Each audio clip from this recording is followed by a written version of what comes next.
దేవుని నామంలో మీ అందరికీ వందనాలు. ఈరోజు సంరక్షణ, దేవుడిచ్చే సంరక్షణ అనే అంశం మీద మనం మాట్లాడుకుందాం. ఒక కుమారుడు ప్రతిరోజు స్కూల్కి వెళ్తూ ఉంటాడు.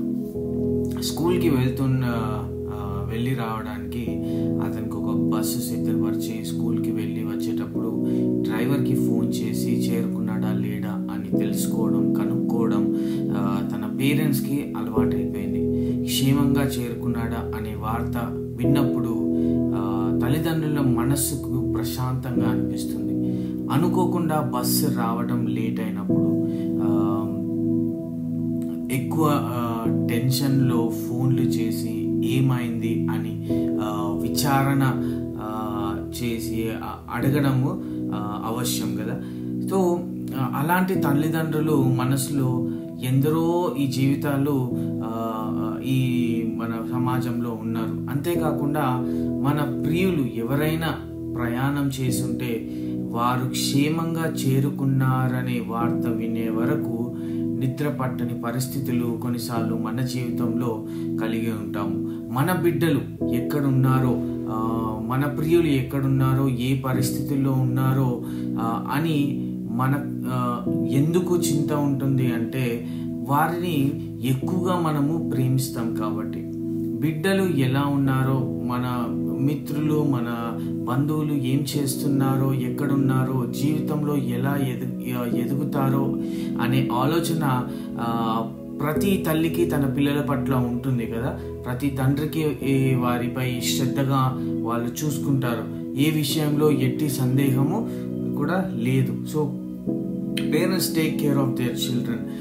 దేవుని అద్భుతమైన ప్రేమ, నడిపింపు, ఆయనకు మన పట్ల ఉన్న శ్రద్ధను దావీదు 32వ కీర్తనలో ప్రసిద్ధి చేసినట్టుగా మనం చూస్తా ఉన్నాం.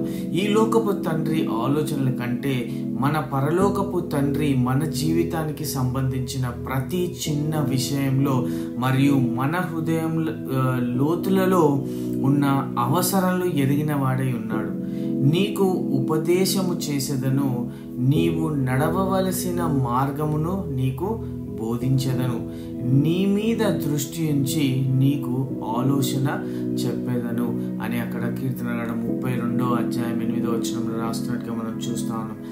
అనుదినము మన దేవుడు మనకు ఇస్తున్న ఈ వాగ్దానాన్ని మనం చేతపట్టుకొని నడుద్దాం. ఈరోజు మన పరిస్థితి ఏదైనా ఎలా ఉన్నా సరే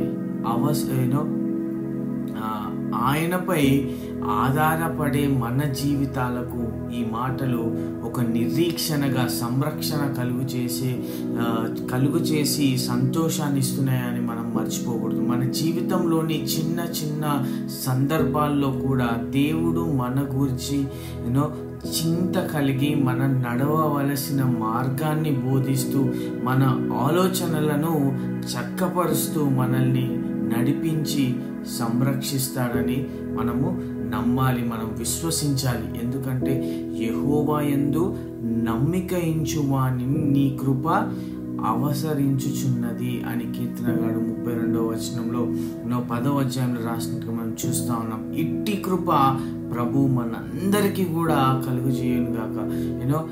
let's all hope that God gives his grace and abounding mercies.